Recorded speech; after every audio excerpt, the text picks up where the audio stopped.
जो चाहिँ साथी र म चाहिँ यतातिर घुम्न आएको छु नि ल हेर्नुहोस् तपाईँहरू देख्न सक्नुहुन्छ यता यस्तो जङ्गलै जङ्गल भएको अवस्था अनि यता साथी पनि यहाँ उभिरहेको छ तपाईँहरू देख्न सक्नुहुन्छ यो जङ्गल पनि एकदम नेपालको जस्तै छ ल हेर्नुहोस् यो चाहिँ के को रुख होला साथीहरू र भन्नुहोस् त यस्तो माथि फलिरहेको पनि रहेछ ओहो यो त माथि कसरी टिप्न त यसलाई त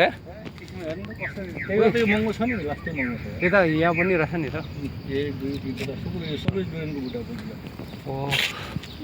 त्यो एकदम यो मलेहरूले खाने होइन त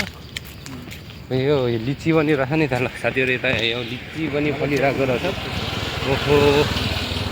ल यता साथी चाहिँ अगाडि गइरहेछ यो कसरी टिप्ने बेला चाहिँ कसरी टिप्ने त अनि कसरी अहिले लैजाउँ टिपेर यो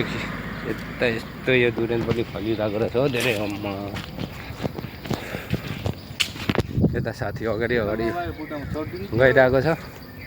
यस्तो छ जङ्गल तपाईँहरू देख्न सक्नुहुन्छ ल हेर्नुहोस् यता अगाडि यो कम्पनी रहेछ यहाँ सानो कम्पनी अनि यता हेर्नुहोस् तपाईँ देख्न सक्नुहुन्छ सबै जङ्गलै जङ्गल अनि यता चाहिँ यो कम्पनी रहेछ यता गार्ड हाउस हामी चाहिँ अगाडि भनेपछि सबै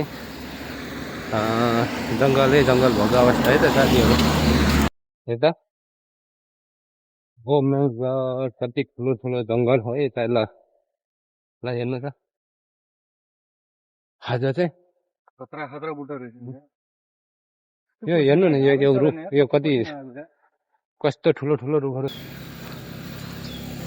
कति ठुलो छ अगाडि हामी चाहिँ